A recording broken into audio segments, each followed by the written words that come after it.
parou para pensar quantas mudanças acontecem em pouco mais de uma década? Uma coisa é certa, o mundo vem se transformando de forma cada vez mais rápida. A população mundial, por exemplo, era de 7 bilhões de habitantes em 2011 e deve chegar a 8 bilhões em 2024, só 13 anos depois. Novas tecnologias surgiram. Também ocorreram mudanças demográficas, migrações, deslocamentos de população.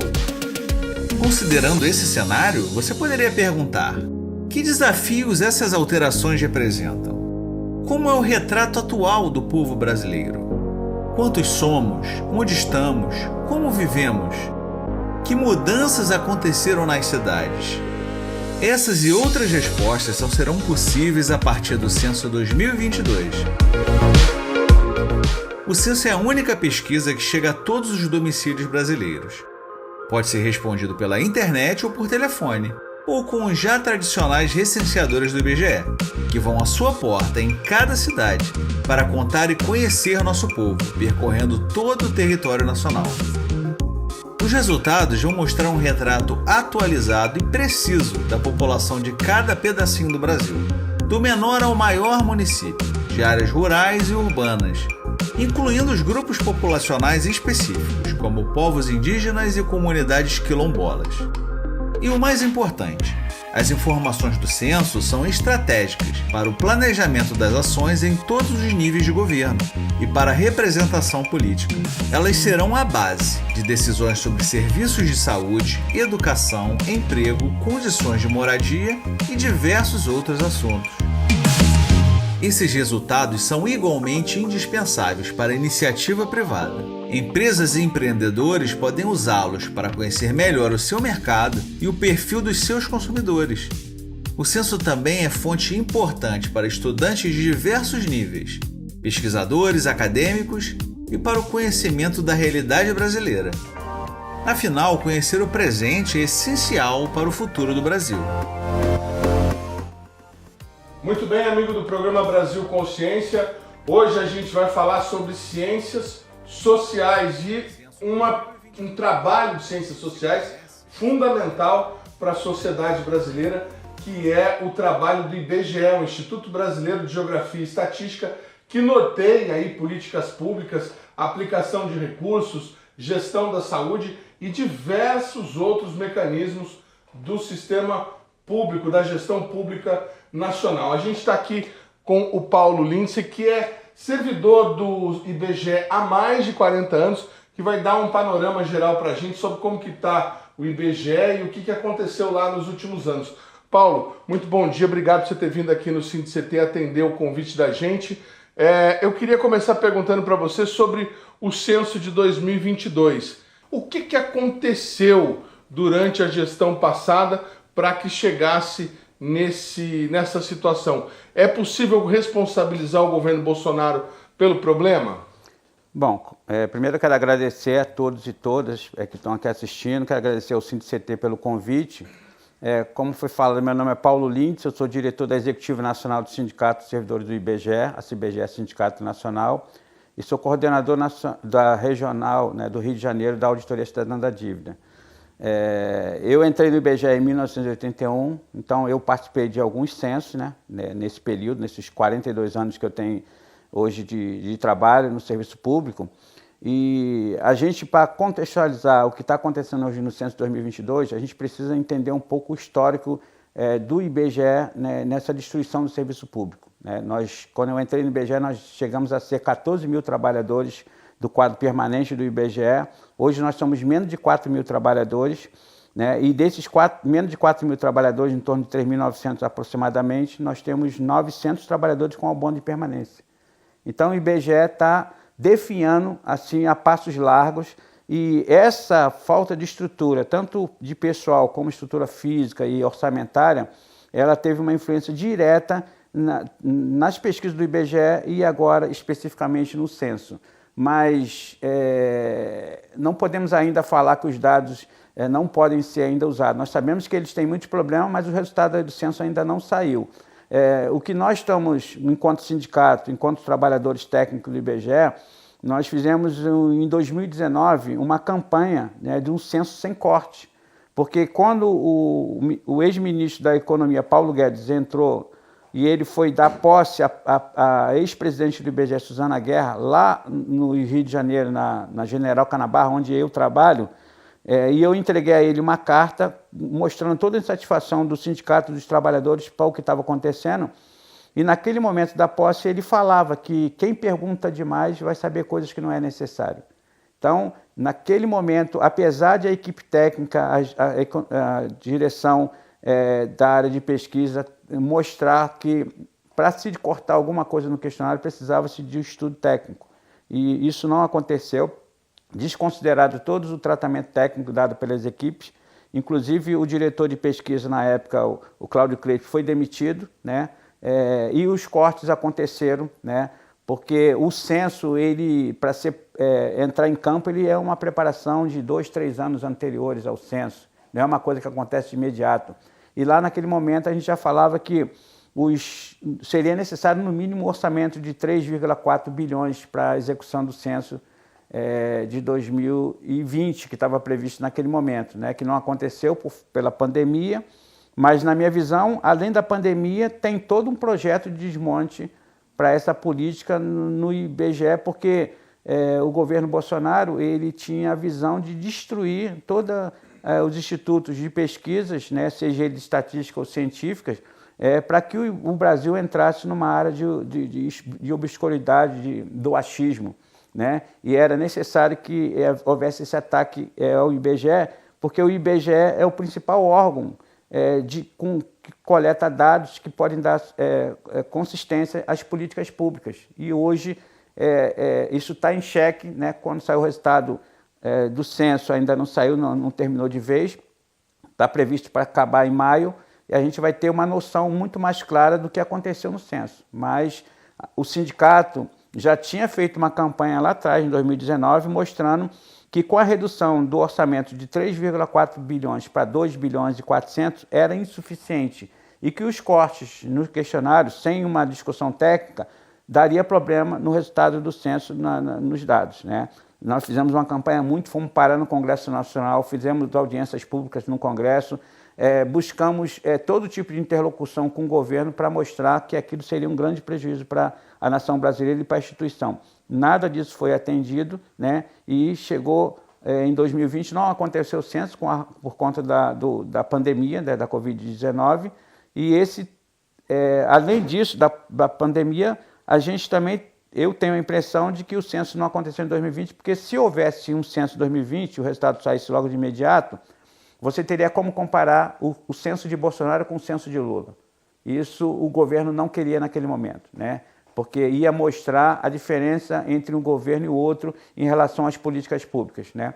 Então, foi uma tática do próprio governo, na minha visão, né? E esse censo acontece 2 anos depois, e aí acabou o período eleitoral, né? O Bolsonaro não ganhou a eleição, o Lula ganhou, e os resultados vão sair muito depois. Então, se ele tivesse ganho a eleição, o Bolsonaro tivesse ganho a eleição, ele com certeza estaria fazendo a intensificação da política de destruição do IBGE. Então, hoje, em relação ao censo e as outras pesquisas do IBGE, se não houver um concurso substancial para o órgão IBGE, o futuro do IBGE está em xeque. Porque nos últimos 5 anos, os orçamentos eles foram praticamente lineares, né? Quando a gente pega e faz a atualização, deflaciona esses valores, você vai ver que os valores do censo, do orçamento do IBGE, eles são iguais praticamente em todo o tempo, sem considerar a evolução da inflação. Para a gente ter noção do que estou falando, o orçamento agora de 2023 está previsto para 2,4 ou 2,5 bilhões, que é o mesmo dos anos anteriores. É insuficiente, nós temos aí a inflação acumulada no período de um orçamento que já é insuficiente, né? Então, hoje, o IBGE tem esse problema, e junto com o IBGE, os outros órgãos também estão com problemas orçamentários, que nós estamos tentando discutir com o governo Lula agora a possibilidade de melhorias, né, a partir do novo arcabouço fiscal que está sendo colocado hoje no Congresso Nacional, né?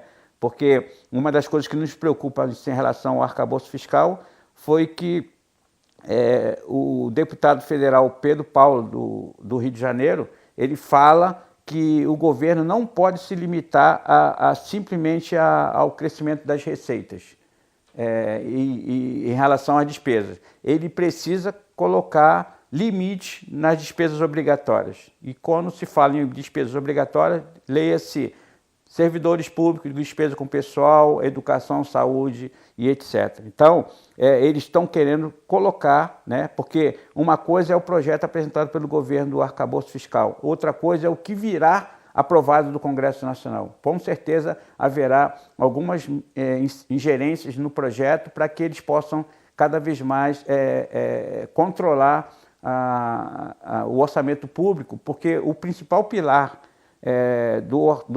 da âncora fiscal é a sustentabilidade da dívida pública. Então, para sustentar a dívida pública, eles precisam cortar orçamentos das políticas públicas, né? Das 27 políticas públicas. Então, a gente tem que ficar muito atento sobre isso.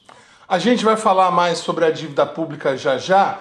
Paulo, você estava falando sobre a questão dos funcionários, dos servidores do IBGE. Mas na cabeça da população, o IBGE faz concurso sempre, né? Acho que é bom explicar o caráter da temporalidade desses cargos que são feitos de recenseador e o que são as pessoas que trabalham efetivamente no IBGE ao longo dos anos, né? Bom, primeira coisa que nós temos que, acho que, explicar para a sociedade de um modo geral é que existe uma diferença bem grande entre concurso público e processo seletivo. São duas coisas totalmente distintas. O concurso público é aquele que o cara faz prova, tem um estado probatório e depois de 3 anos de efetivo exercício ele passa a ser um servidor de provimento efetivo, exercendo uma função em qualquer órgão público, naquele que ele fez o concurso.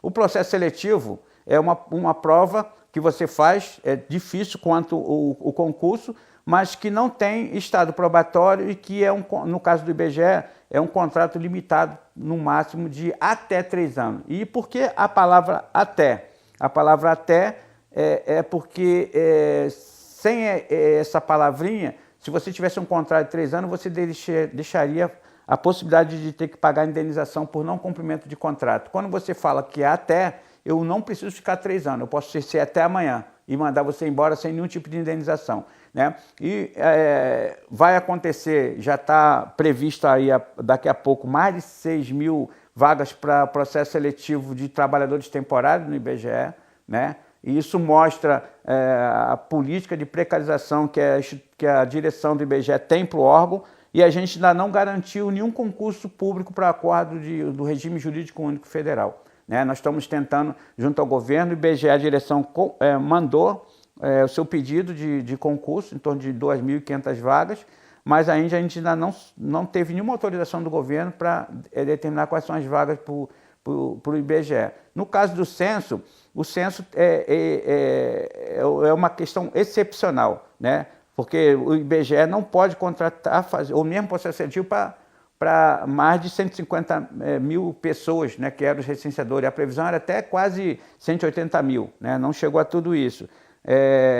E a Lei 8745 ela permite que o IBGE contrate temporariamente para grandes operações censitárias ou grandes pesquisas, como é o caso da contagem da população e outras pesquisas. Mas o IBGE burla a lei quando ele coloca trabalhadores temporários para exercerem funções que são administrativas ou técnicas dentro do órgão, né? Então, não poderia usar, por exemplo, o trabalhador temporário para trabalhar na PNAD contínua. O nome já diz, PNAD contínua é uma pesquisa que ela é feita o ano todo. Então, a legislação não permite, mas o IBGE burla essa legislação, apesar do sindicato já ter denunciado isso até no Supremo Tribunal Federal, mas o entendimento do Supremo, ele cai em cima da lei que permite que o IBGE contrate para grandes operações.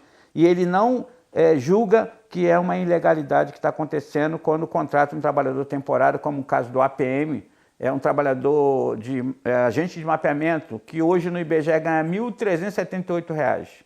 Não é nem 20% do piso da carreira do quadro permanente. Inclusive, nós estamos fazendo, junto ao governo e à direção do IBGE, o sindicato já encaminhou um pedido de pelo menos que esse pessoal ganhasse o piso do vencimento básico da carreira do nível médio, que seria do vencimento básico 2.400, né?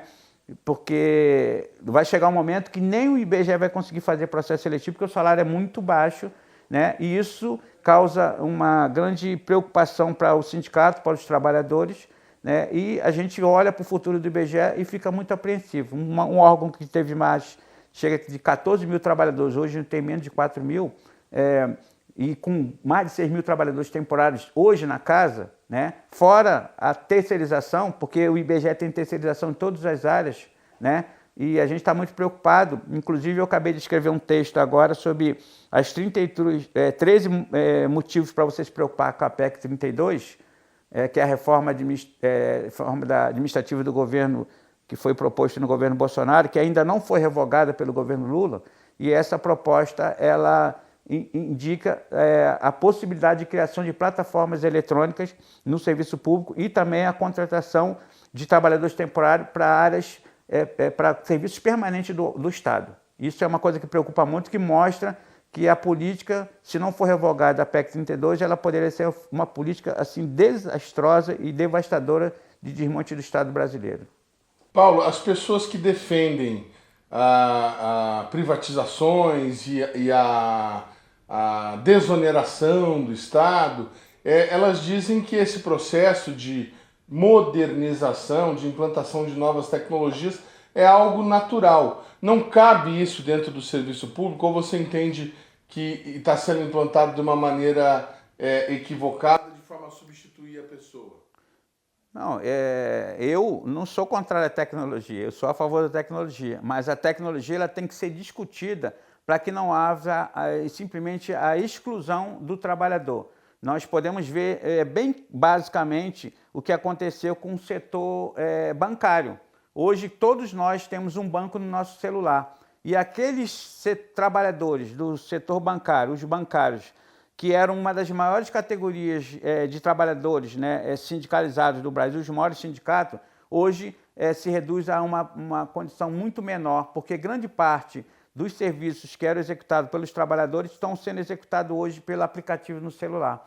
E aqueles trabalhadores foram demitidos, porque o argumento que se utiliza é assim, não, a tecnologia não vai fazer ninguém ser demitido. Não é verdade. A tecnologia ela vai demitir, sim, uma grande parte dos trabalhadores, porque você tem, com a mudança da tecnologia, você tem a obsolescência, né? As carreiras, os cargos e as funções elas se tornam obsoletas. E aí elas vão ser substituídas por tecnologias mais avançadas e a tendência daqueles trabalhadores que ficaram alijados dessa nova formação tecnológica, eles sejam substituídos por coisas mais modernas. E a gente tem bem claro isso no serviço público. Eu entrei em 81, como eu falei aqui, e eu acompanhei de perto, não foi ninguém que me contou, eu vi e vivi a mudança no serviço público dessa tecnologia, porque grande parte dos órgãos públicos tinha carreiras de nível auxiliar. E as carreiras de nível auxiliar entre os anos 80 e os anos 90, elas foram transplantadas, elas foram exportadas para o nível médio, nível intermediário, e aquelas funções dos servidores do nível auxiliar foram todas terceirizadas. Então, porteiro, motorista, artífice e outras mais funções foram consideradas obsoletas, né? E essas funções públicas foram terceirizadas, entregues na mão da iniciativa privada. Então, hoje, você olha em todo órgão que você vai ver as pessoas terceirizadas trabalhando lá dentro, fazendo funções que anteriormente eram de servidor público. E o argumento de que se privatizar o custo cai para o Estado é mentira. Nós podemos ver muito bem, claramente, o exemplo das OS. Eu moro no Rio de Janeiro e lá grande parte da saúde do Estado do Rio está entregue às OS. E a gente vê que quando veio o discurso, o argumento, a discussão sobre organizações sociais, na década de 90, o argumento central era que as organizações sociais elas captariam recursos próprios no mercado, não precisaria do recurso do Estado. Isso não é verdade. Hoje as OS no Rio de Janeiro, elas têm praticamente o serviço privatizado, mas os recursos são financiados, são recursos do Estado. O Estado continua financiando a saúde privada que está nas OS, mas agora você não tem serviço de qualidade, não tem servidor público concursado, e os trabalhadores que estão nos hospitais públicos, eles são terceirizados ou são trabalhadores temporários, né? Que muitas vezes ganham um salário muito mais baixo e quase não têm os direitos trabalhistas, e quando acontece de uma quebra de contrato ou o fim de um contrato de uma organização social, muitas vezes os trabalhadores são jogados para ir à justiça para receber os seus direitos, porque as OS falam que não vão pagar, né? Então, o que acontece hoje é uma falácia de que tanto a privatização como as organizações sociais resolveriam o problema do financiamento do Estado. A gente pode ver no exemplo no Rio de Janeiro, a rede ferroviária foi privatizada, mas quem é que financia a compra dos trens? É o Estado. E quem é que financia a obra das estações? É o Estado. E o que ficou com a empresa? A empresa ficou com o serviço e ficou com caixa para mandar para o exterior, porque grande parte das empresas que privatizaram são empresas estrangeiras. Então, o Estado continua gastando muito dinheiro com o setor que foi privatizado, né? E a tendência além de o Estado continuar gastando, a população pagar mais. Eu me lembro que quando eu comecei a andar de trem, o valor da passagem de trem era 30% da passagem do ônibus. Hoje, no Rio de Janeiro, o trem acabou de subir a passagem há pouco tempo, é mais caro do que o valor do metrô, que sempre foi mais caro do que o trem. Então, hoje o trem é R$ 7,40, enquanto o metrô subiu para R$ 6,90. Então, a população, com a privatização, ela teve uma pequena melhoria no trem, que ficou com ar-condicionado, mas os serviços não são de péssima qualidade, como a gente pode ver pela mídia, nas reportagens diárias, que apresentam de atraso, de várias trens muito cheios e tal. Então, o serviço de privatização não é a solução, né? Como muitos pensam aí. A solução para o dono do serviço é o que vai ganhar muito dinheiro, porque para a população ela vai pagar. Nós temos um exemplo agora claríssimo de que o argumento da privatização da água, da distribuição de água no Rio de Janeiro, que é a SEDAI que fazia antes, agora são várias empresas, uma delas é a Água do Rio, tem conta de águas no Rio de Janeiro que subiu mais de 800%.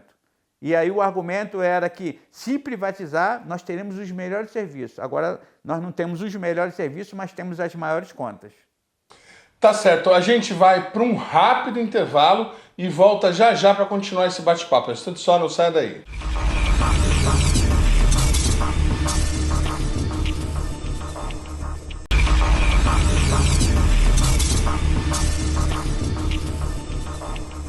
Estamos de volta, vamos continuar nosso papo aqui falando sobre IBGE com Paulo Lindsay, servidor sindicalista, e que está trazendo para a gente um cenário de como que está o Instituto depois desses últimos anos aí de tentativa de desmonte com o governo Bolsonaro. Você tem alguns dados para passar para a gente sobre as perdas salariais que a população está tendo nos últimos anos. Isso é tão significativo quanto dizem? O salário mínimo, por exemplo, foi mais mordido do que as outras fatias da sociedade?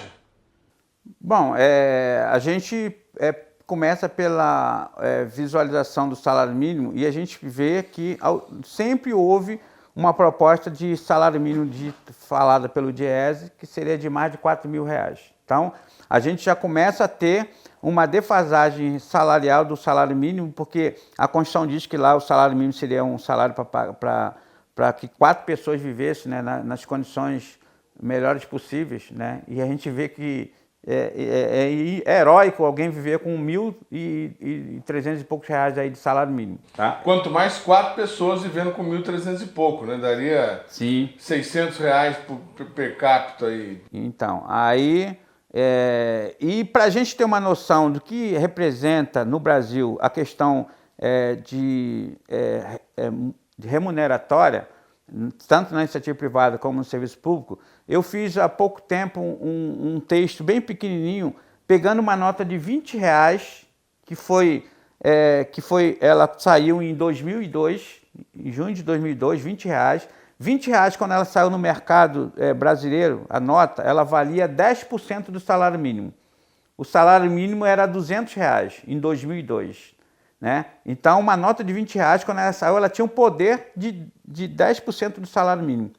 Se a gente levasse essa mesma comparação, a nota de R$20 ela deveria valer hoje R$100 e poucos.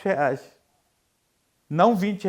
Ela não vale. Por que você pega uma nota de R$20 e não consegue comprar nada, porque ela não vale nada. Ela teve uma perda acumulada de inflação nesse período que tem essa desvalorização, né? Se a gente levar em consideração a desvalorização da inflação, tem uma perda grande. Se a gente levar em consideração a comparação com o salário mínimo, a perda daí é maior ainda, porque é o que ela tinha como referência no passado. Em relação à iniciativa privada, os dados do IBGE mostram que o salário aí médio na população está caindo cada vez mais, né? Então, por quê? Porque com a pandemia houve a redução salarial em alguns setores, os trabalhadores foram demitidos e agora, com a recomposição de alguns postos de trabalho, a tendência é que os empresários recontratem as pessoas com piores condições. Com aqueles direitos que ela tinha no passado, elas perderam. E agora, quando ela volta, ela tem perda salarial e perda de direitos, né? Porque o empresário ele recontrata agora com situações piores. Então, isso piora muito a vida dos trabalhadores. Como eu falei inicialmente, aí, nós temos em torno de 90 e poucos milhões de pessoas na população economicamente ativa, né? Que hoje... e dessa população, pouco mais de 36 milhões têm carteira assinada. Então, grande parte dos trabalhadores do Brasil que estão empregados, eles estão com condições precárias e condições aviltantes e trabalhando menos horas do que é necessário. Então, isso torna cada vez mais precário o mundo do trabalho no mundo privado. No serviço público, não é diferente, né? Nós temos uma sorte de que nós ficamos, grande parte dos servidores públicos, 7 anos, já estamos há 7 anos, né, que ainda não recebemos, né, há mais de 7 anos sem reajuste. Se a gente levar em consideração no caso do IBGE e de muitos outros órgãos que tiveram o último reajuste em janeiro de 2017, essa perda ela acumula em torno de 35%, né?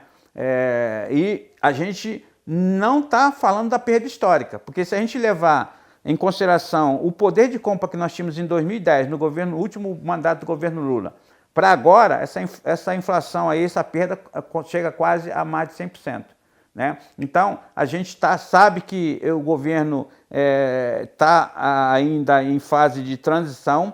A gente sabe que a LOA de 2023 não foi uma LOA proposta pelo governo Lula, e sim pelo governo Bolsonaro ainda, que não tinha nem previsão inicial para reajuste linear para os trabalhadores. Fomos nós do FONASEF, as entidades, que pressionamos o relator da LOA, da PLOA de 2023, que agora virou LOA, e aqueles 11,2 bilhões que estavam destinados ao setor da segurança pública, principalmente ao policial da rodoviária federal, que o Bolsonaro sempre falava que era eles que iam ganhar esses 11,2 bilhões, a gente conseguiu que o relator se comprometesse a colocar esse dinheiro de forma linear. Por isso que esses 9% que nós estamos recebendo linear foi uma luta conjunta do FONASEF e as entidades que o compõem para que a gente pudesse, nesse momento, ter essa recomposição salarial mínima possível, porque nós estamos falando aqui de uma campanha salarial emergencial e agora nós estamos esperando aí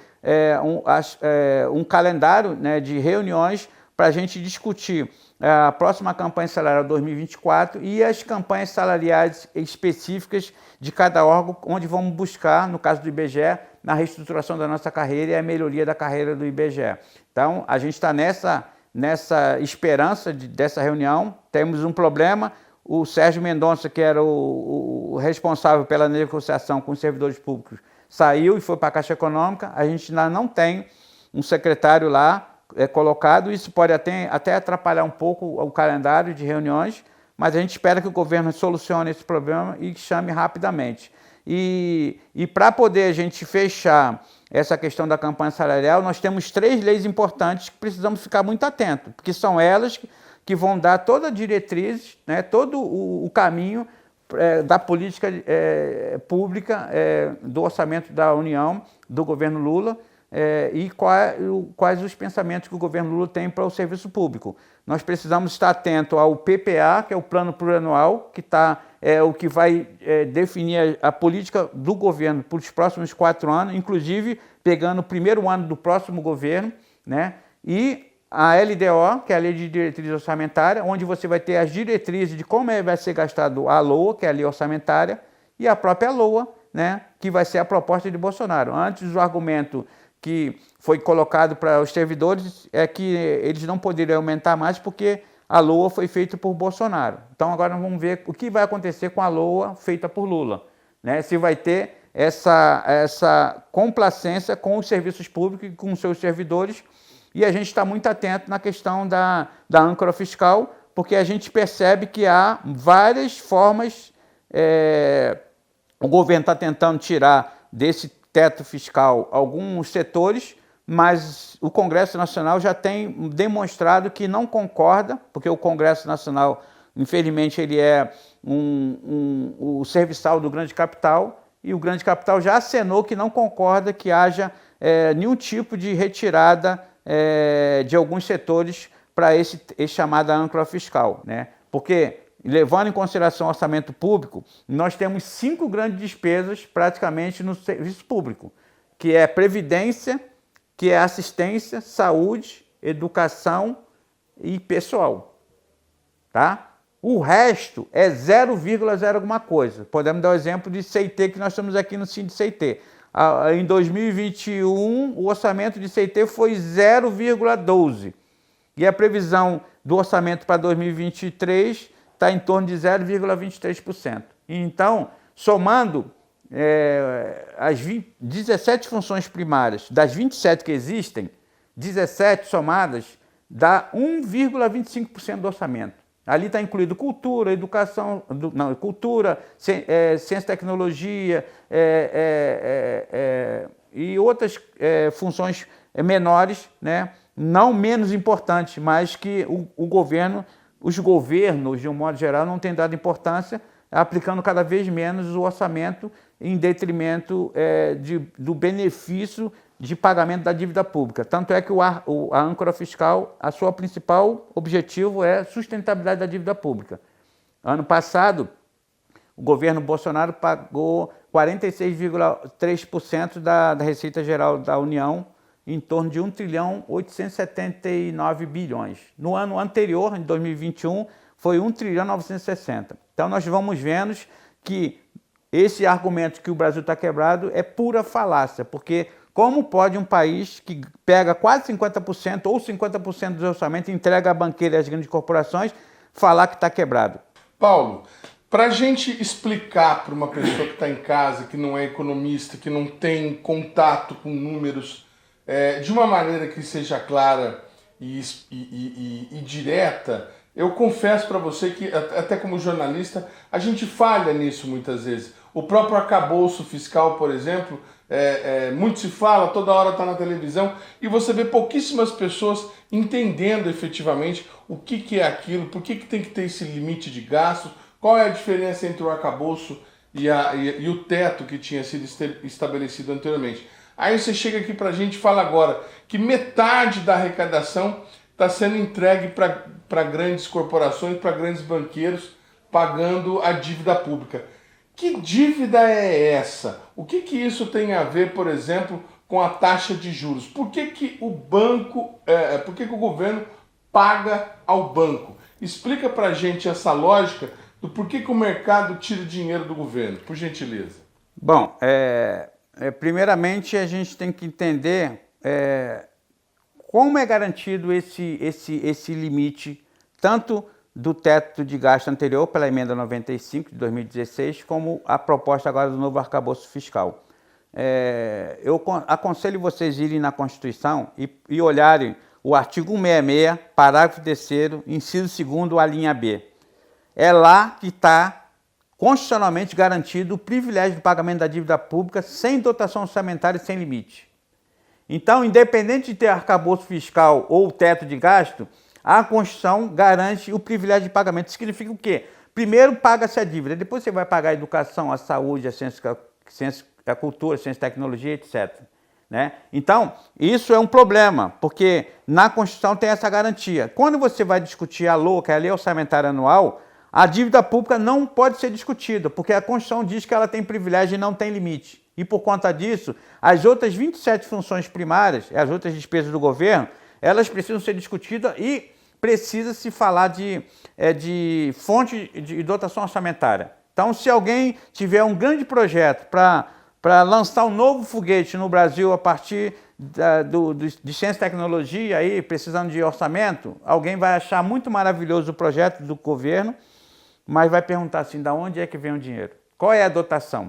A dívida não existe isso. A dívida não tem limite. A dívida chega lá e alguém fala que vai ser pago tanto, né? Então, esse é um problema. A segunda coisa é entender por que 50% do nosso orçamento vai para a dívida pública e cada vez menos as políticas públicas estão sendo atacadas pelo sistema financeiro. O arcabouço fiscal, a emenda constitucional 95, ela foi aprovada em 2016. Mas, antes de 2016, ainda no governo Dilma, houve um cenário muito, muito estranho. O Brasil perdeu 8% do PIB, que é o Produto Interno Bruto, 8% em 2 anos, 2015 e 2016. Só que não houve nenhuma justificativa para que o Brasil perdesse 8% do PIB. Não tinha guerra, não tinha pandemia, não tinha desemprego em massa, não tinha crise bancária, não tinha nada. Como é que o Brasil perdeu 8% do seu PIB? É uma interrogação. E aí, logo após... Não seria consequência da falência das empresas na Operação Lava Jato e toda aquela confusão? Não tem nada a ver com isso. Tem muito a ver com a consequência do que aconteceu com a crise de 2008 nos Estados Unidos e na Europa. Porque a crise de 2008 nos Estados Unidos e na Europa, ela foi uma crise baseada aqui nas bolhas imobiliárias, mas o principal pilar foi que os fundos financeiros americanos e europeus aplicaram em derivativos sem lastro, em papéis que não tinham cobertura financeira. E aí, naquele momento, o Estado americano teve que injetar 16 trilhões de dólares no caixa dos bancos para que os maiores bancos do mundo não quebrassem. Você lembra disso? Então, 16 trilhões de dólares. Aí a premier alemã Angela Merkel, ela fala de que eles poderiam esperar 20 anos para encontrar um porto seguro. Porque quando eles fizeram a contabilidade daqueles papéis que não tinham lastro, eles perceberam que como é que eles vão justificar. Aí sabe o que eles fizeram? Naquele momento eles criaram os chamados bad banks, bancos maus, banco gaveta, bancos sombras, e todos aqueles papéis sem lastro foram tirados das contabilidades e foram botados nos bad banks, esperando o porto seguro. Você vai perceber que a partir de 2009, no Brasil, o Lula falou que foi uma marolinha, a crise, e foi aqui no Brasil, ela não teve um efeito muito maior, mas os fundos de pensões aqui tradicionais, Previ, Petros e companhia, eles começaram a ter perda de liquidez, porque eles foram obrigados a absorver aqueles papéis podres dos bad banks pelos fundos de pensões tradicionais. E aí houve perdas dos seus ativos. E aí começaram a ter problemas. E aí nós temos um exemplo aqui clássico aqui no Brasil, que foi o Postales, que é o fundo de pensão do Correio, onde eles, quase que a totalidade dos seus ativos foram aplicados em ações do Eike Batista. E o Eike Batista faliu. E o fundo de pensão quase que faliu. Para não falir, o Correio, os servidores ativos, aposentados e pensionistas tiveram que pagar cota extras para poder manter o pagamento das pensões a partir da Previdência lá fechada. Isso aconteceu também com fundos da Petrobras e outros fundos. Tá? Então, esse é um dos problemas que... Aí, com essa crise que foi fabricada, você vê a emenda 95. E a emenda 95, o que ela fala? Ela fala que ela só considera metade do orçamento. Ela considera que o orçamento primário, onde está a educação, saúde e todas as outras funções primárias, as 27, será limitado pela atualização do IPCA do ano anterior. Só que o ano anterior, as contas públicas foram rebaixadas por conta dessa crise. Então, quando começa, a partir dali, a atualização pelo IPCA, você está falando de um orçamento que já foi rebaixado.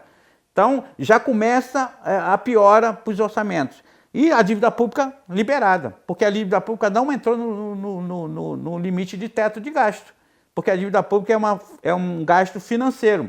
E a emenda 95 falou do gasto primário que é o gasto só com as funções públicas primárias do Brasil. Ou seja, a dívida pode crescer, não pode crescer o investimento em política pública. E aí o arcabouço fiscal ele vai nessa mesma lógica, de que eles precisam garantir a sustentabilidade da dívida. E como é que eu vou garantir a sustentabilidade da dívida? E aí o ministro Haddad, o tempo todo ele fala de que nós temos que zerar o superávit, vai ser a proposta logo de iniciar o superávit primário. E o que é superávit primário? Superávit primário é uma poupança forçada em cima das políticas públicas para pagar a dívida. Então, quando ele fala que parece ser uma coisa positiva, não é positiva, porque você está tirando dinheiro de políticas públicas para pagar banqueiro, né? A dívida pública, ela não é uma ferramenta que o Estado não possa usar. Nós, da Auditoria Cidadã, não somos contra a dívida pública. O que acontece é que no Brasil, a dívida pública ela é uma jabuticaba. Por que ela é uma jabuticaba? Porque uma dívida pública ela tem que ter em contrapartida serviços públicos. Ninguém é contrário que você pegar emprestado no mercado financeiro dinheiro para você fazer hospitais, fazer foguete, fazer escola, fazer qualquer estrutura do Estado brasileiro. Pagar funções públicas, pagar serviços públicos, políticas públicas. Nós somos a favor disso. Só que no Brasil isso não acontece.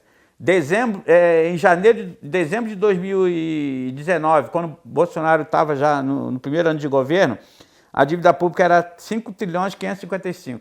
E quando foi agora em dezembro de 2022 e 2023, a dívida já está em mais de 7 trilhões 200 com dados do Banco Central. Então, nesse período... Subiu 2 trilhões. Quase 2 trilhões. E aí a gente pergunta, então... Beleza, nós fizemos mais políticas públicas. Aí quando tu vai lá ver, não teve política. Pelo contrário, você teve a destruição das políticas públicas. Então está bem claro que a dívida pública ela serve para garantir lucro de banqueiros e de grandes corporações. Mas da onde vem a dívida? Por que o Estado deve aos bancos? Vou fazer aqui uma brincadeira bem fácil. Se eu chegar para você e falar assim, ó, quando acabar aqui a nossa entrevista, você vai me pagar os R$1.000 que você me deve. Você vai falar assim, cara, eu nunca te vi, como é que eu te devo R$1.000? O que nós estamos querendo como auditoria não é uma coisa tão revolucionária que não esteja na Constituição. O que nós estamos pedindo é que na Constituição a gente cumpra o artigo 26 dos atos de disposição transitória. O que significa isso? Nós estamos pedindo uma auditoria da dívida, porque para você falar que tem uma dívida, que você falou aí que nós devemos, nós temos que ter essa dívida. E a gente tem certeza que não existe a dívida. O que acontece no Brasil é dívida sobre dívida, né? É uma dívida que ela é gestada por ela mesma e não tem serviços públicos, é juros sobre juros, né? Então, o que vai conseguir identificar que nós não devemos esse dinheiro todo é a dívida, a auditoria. E aí, para você ter noção do que eu estou falando, eu vou citar os últimos 4 anos de Bolsonaro. O governo Bolsonaro pagou 6,2 trilhões de dívida pública em 4 anos. 6,2 trilhões. Desses 6,2 trilhões, pelo menos 5 trilhões foram amortizados. O que é amortizar? Amortizar é pagar do principal. Então, se eu paguei em 4 anos 6 trilhões e 200 e amortizei 5, a dívida tinha que cair para 1 trilhão e pouco. E não caiu, a dívida aumentou. E aí tem a prova de que não existe amortização. O que existe no Brasil? Hoje você vai ver o custo médio da dívida no Brasil em dezembro de 2022 foi 10,8%. O estoque da dívida nesse período era quase 8%, 7 e pouco. Se a gente pegar o custo anual da dívida em relação ao estoque, nós estamos falando aqui de uns juros de mais de 700 bilhões. Só que o juro que aparece lá no CIOP, que é o Sistema de Orçamento da União, aparece 247 bilhões, bem distante dos 700. E por que isso aparece? Porque a Constituição tem a chamada regra de ouro, e a regra de ouro diz que o governo não pode emitir título da dívida para pagar despesas correntes. Juros é despesa corrente. Ele só pode emitir título da dívida para pagar despesa de capital, a amortização de despesa de capital. Então, como eu não paguei os 700 e pouco de juros, eu só paguei 200 e pouco, aquela diferença provavelmente ela foi transformada em amortização. Por isso que, apesar de amortizar 5 trilhões em 4 anos, a dívida não caiu, porque não existe amortização. O que está acontecendo é uma bula da Constituição, onde eu estou pegando os juros, não pago e estou transformando em amortização para poder emitir títulos da dívida. Nesse mesmo período além dos juros que eu falei aqui, que foi 247 em 2022, nesse período nós pagamos aí mais de 1 trilhão de juros. Mas tem uma outra pagamento que foi feito que quase ninguém percebe, que são a correção monetária e a correção cambial da dívida mobiliária, que é a dívida de títulos. Nesse período, em 4 anos, o governo Bolsonaro pagou 868 bilhões de correção monetária e correção cambial. Quando a gente pega 800 e pouco, mais aquele 1.000 e pouco de juros, que foram 4 anos, estamos falando aqui só de juros e correção monetária e cambial, nós pagamos quase 2 trilhões. Tá? Então, e esse dinheiro que sai, que poderia ser usado em políticas públicas. Mesmo que você tenha não gasto, por exemplo, uma previsão do 2022 foi para a dívida pública foi uma previsão de 2 trilhões 472 bilhões. A previsão da LOA. Quando chegou ao final de 2022, o governo gastou 1 trilhão 879. Em relação à previsão, o gasto foi menor. E em relação ao ano anterior, de 2021, a dívida foi também gasto menor. Nós pagamos em 2021 1 trilhão 960. Então, houve uma queda do pagamento da dívida em 2022. E aí a gente vai fazer, os desavisados vão fazer o seguinte argumento. O governo Bolsonaro pagou menos em 2022. Ele pagou menos porque em dezembro de 2022, o governo deveria ter pago um resgate da dívida pública de 315 bilhões. Ele não pagou e passou esse resgate para janeiro de 2022. Então, o resgate de 300 e poucos bilhões, somado com aquele 1 trilhão 800, daria mais de 2 trilhões. E aí, como estava no momento de transição de campanha salarial, ele quis apresentar um dado positivo, que a dívida caiu, mas ela caiu porque foi jogado para o próximo governo, né? Ele nem sabia que ia ser o Lula, ele achava que era ele mesmo, para que ele pudesse continuar com essa política de captura do Estado a partir do fundo público. Para aqueles que estão aí acompanhando a nossa conversa aqui, eu acho que é importante deixar claro uma coisa. Nos últimos anos, os bancos tiveram lucros absurdos. Como que o banco pode ter lucro absurdo? Quem é o banco? O setor bancário é setor auxiliar da economia. Se ele é um setor auxiliar da economia, ele só poderia crescer se o trabalho crescesse, se o serviço crescesse, se o comércio crescesse, se a comida crescesse. E não é isso que está acontecendo. Como é que o banco está tendo lucro absurdo? Porque está claro aqui que está havendo a transferência do fundo público, do orçamento da União para os banqueiros.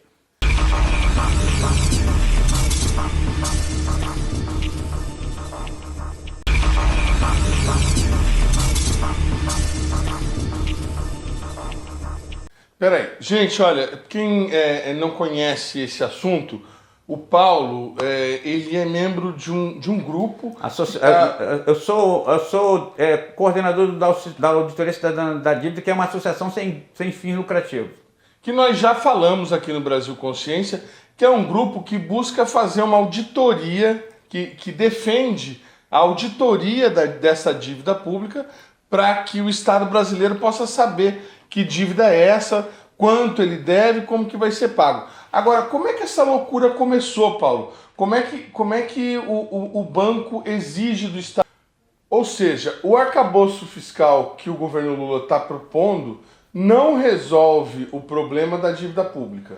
O que resolve o problema da dívida pública? Só a auditoria? Porque se você tem alguém fazendo um sangramento do teu orçamento de 50%, sem nenhuma justificativa, tem que ter uma auditoria. Porque eu tenho que saber, você tem que saber, toda a população tem que saber o que nós estamos pagando. Porque a gente, quando paga a nossa conta da nossa casa, a gente sabe que está pagando. Eu estou pagando muito, mas eu sei que eu estou pagando, gastando muita luz, muito ar-condicionado, muita televisão, a cabo, o que for. Aí eu sei que eu estou pagando. Aí o que eu posso fazer? Eu posso cortar custos, se eu achar que está muito caro. Né? No caso da dívida, é isso que nós temos que fazer. Nós temos que ter uma auditoria para a gente entender se aquela dívida é verdadeira. Porque o que nós temos certeza é que grande parte dessa dívida ela é uma dívida gestada juros sobre juros.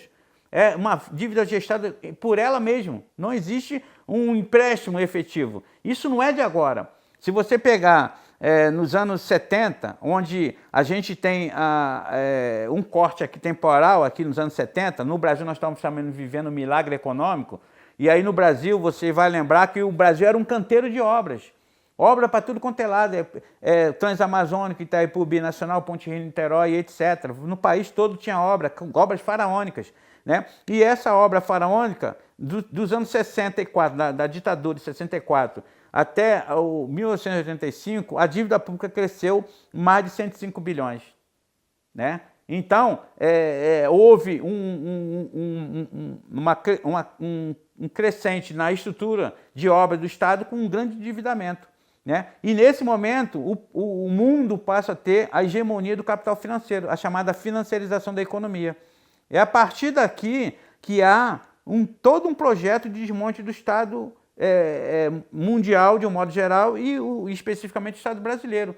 Aqui você vai ver que começa a flexibilização dos direitos trabalhistas, de postos de trabalho, porque nos anos 60 e anos 70 nós tivemos a chamada Revolução Industrial, a terceira Revolução Industrial, onde nós tivemos a automação, a robótica e a inteligência artificial avançando basicamente, muito. E significou que os trabalhadores perderam o posto de trabalho. Então, a Volkswagen, por exemplo, nos anos 70 tinha mais de 30 mil trabalhadores, hoje deve ter uns 5 mil, porque grande parte do serviço é feito por automação, robótica e inteligência artificial. Então, isso que tem que ser refletido para os trabalhadores. Semana passada eu estava vendo um seminário que está acontecendo na Fundação Getúlio Vargas, e a discussão era sobre o marco legal da tecnologia, né? E a preocupação, além da questão da legislação, que já tinha sido aprovada na Câmara e agora vai para o Senado para tentar ser aprovado, era discutir o que fazer com o ser humano. Porque todo mundo é a favor da tecnologia, ninguém é contrário, eu acho maravilhoso, mas eu estou vendo que as pessoas estão perdendo espaço. Eu estava, mês passado, eu fui no mercado lá perto da minha casa, eu moro em Nova Iguaçu, e eu entrei no mercado que tem uma caixa que não tem caixa, é a caixa automática.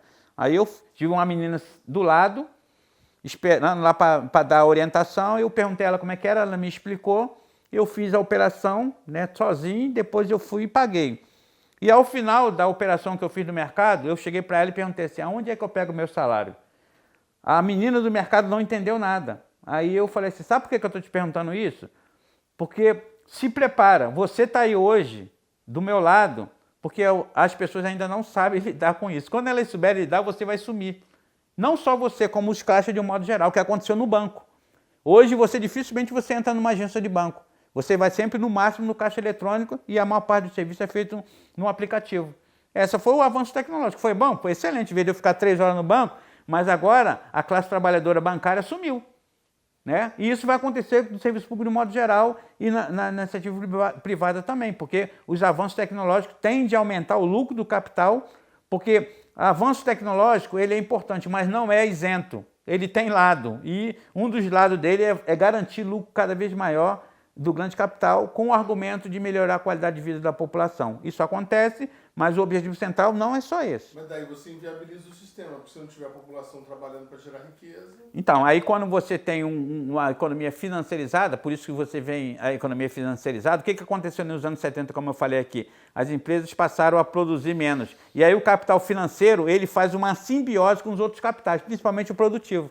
E aí a grande corporação que fazia o seu lucro na produção, ela deixa de fazer o lucro na maior parte na produção e passa a especular também.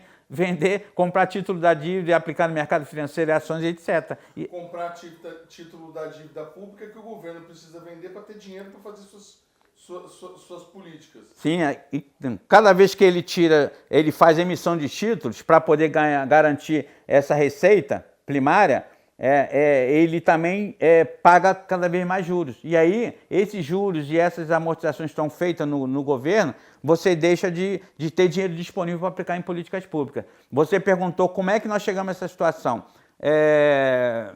Em 1988 foi a promulgação da Constituição, né? De 88, chamada Constituição Cidadã. Quando você pega a Constituição, você vai ver que em 87 nós tivemos a Constituinte. E na Constituinte, se você pegar o regimento interno da Constituinte, ele falava a seguinte coisa, que você não podia colocar nada no segundo turno que fosse alterar o mérito de alguma questão aprovada no primeiro turno. O máximo que você podia fazer era restabelecer a redação, retificar alguma redação que houvesse lá em algum artigo, sem mexer no mérito. Beleza. Em 1987 e até 1985, uns 3 anos antes aí, o gasto com a dívida estava em torno médio de 15% da despesa da União. 15%. Em 1988, no ano da promulgação, esse gasto médio passou para 19%. E aí, houve aqui na Constituinte a introdução do artigo, no artigo 166, parágrafo 3º, inciso 2º, essa a linha B que não estava votada no primeiro turno. Então, quando eles colocaram a linha B no segundo turno, alterou o mérito e era uma coisa ilegal. Inclusive, eu fiz um texto junto com um amigo meu, Luiz Cordioli, e o Luiz Cordioli abriu um processo na época que o PGR era o Janot. O Janot admite a fraude, fala que não pode fazer nada. O próprio Nelson Jobim, que era o relator da Constituinte, admite a fraude, né? E essa fraude, sabe o que acontece em 1989?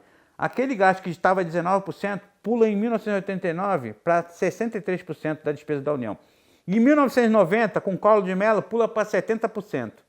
E nos anos subsequentes aí, até os anos 2000, essa média foi em 50%. Né? Então, você vê só, com a introdução de forma fraudulenta, né? Eu não posso falar fraudulenta porque não tem um processo dizendo que é isso, mas a gente tem todas as indicações, inclusive tem no Google, na internet, um documento escrito pelo professor falecido Benayon da UNB de Brasília, que chama-se Anatomia de uma Fraude à Constituição. Ele fez um documento mostrando todo o caminho da fraude, e o próprio Hermes Zanetti, que é ex-deputado constituinte, ele escreve um livro chamado O Complô, né? E nesse livro ele explica todas essas fraudes que aconteceram na Constituição, essas e outras, não só essas e outras. E o Hermes Zanetti fez agora um documentário sobre o livro O Complô, e o Hermes Zanetti é o autor do artigo 26 dos atos de disposição transitória que pede a auditoria da dívida.